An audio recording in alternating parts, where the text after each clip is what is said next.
जय गुरु जी, शुक्राना गुरु जी।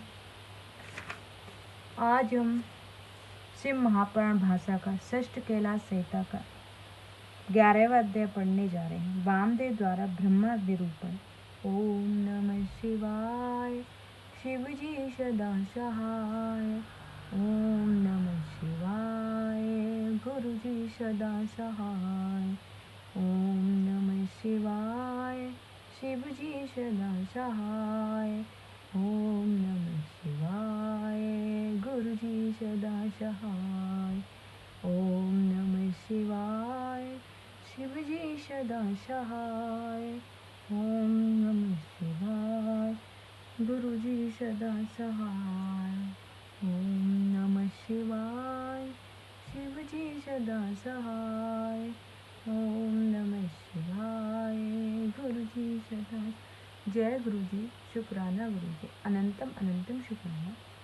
ऋषि बोले, हे महाभाग सूत जी, आप हमारे गुरु हैं, इसलिए हम पर दया कर हम जो पूछते हैं वो बतलाए, क्योंकि शिष्य के ऊपर तो गुरु ही सर्वदा कृपा करते हैं और इसी से आपने हमको अपना दर्शन दिया है। हम आपसे यह पूछते हैं कि वामदेव का मत क्या है।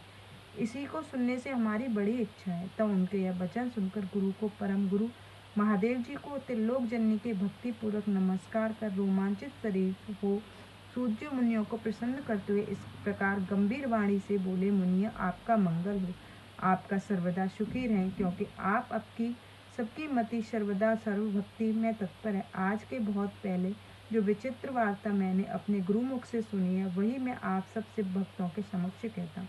मन लगाकर सुनिए। पहले रथंतर कल्प में वामदेव नाम के मुनि थे, जो गर्भ से उत्पन्न होते ही स्वयं शिव ज्ञान जानने वाले को गुरु हुए। वेद पुराण और शास्त्र तत्व ज्ञान को जानने वाले देव असुर मनुष्य सब देवों के जन्म कर्म के जानकार थे।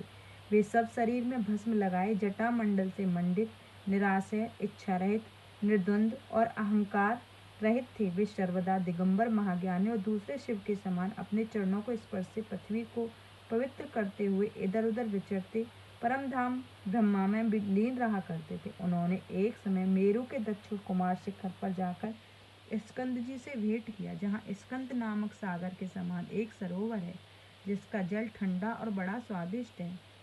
तब शिखर के ऊपर बैठे हुए मुनि वृंदों से शोभित भगवान शिव जी के पुत्र स्कंद कुमार को उदित सूर्य के समान, जिनके 4 भुजा, सुंदर शरीर और मुकुट आदि से विभूषित अगल बगल रत्न भूत 2 शक्तियां उपासना कर रही थी और जो मोर पर बैठे हुए थे, देखकर उनके मनुष्य ने परम भक्ति से उनकी पूजा की। हाथ जोड़कर एक दिव्य स्त्रोत में बड़ी स्तुति की तो महेश्वर पुत्र प्रभु स्कंद जी प्रसन्न होकर बोले, हे मुनि, मैं तुम्हारी पूजा से प्रसन्न हूँ। तुमने जो यह प्रेम भक्ति से मेरी स्तुति की है, इसके लिए मैं तुम्हारा क्या प्रिय करूँ, क्योंकि आप जैसे योगियों में मुख्य, परिपूर्ण और निष्प्रय को इस लोक में कुछ भी प्रार्थनीय नहीं है। फिर आप जैसे लोग लोक कल्याण के लिए पृथ्वी पर विचरते हैं। ब्राह्मण, आपकी जो इच्छा हो वह कहिए, लोक रक्षार्थ मैं उसे करूँगा। तब स्कंद के ऐसे वचन सुनकर महामुनि वामदेव प्रसन्न हुए, मेघवत गंभीर वाणी से बोले, हे भगवान, आप अपर के स्वामी, सर्वज्ञ, सबके कर्ता, सर्वशक्तिधर हैं। हमारे जैसे जीव आपका गुण वर्णन करने में सर्वदा ही असमर्थ हैं। यह तो आपकी कृपा है जो आप हमसे ऐसा कहते हैं। हे महाभाग, अब मैं आपसे जो पूछता हूँ उसे आप क्षमा कीजिए, क्योंकि मेरा यह अतिक्रम है। प्रवण ही साक्षात परमेश्वर वाचक है। यही देव पशुपति वाच्य, जो कि पशुओं का पाप मोचक है।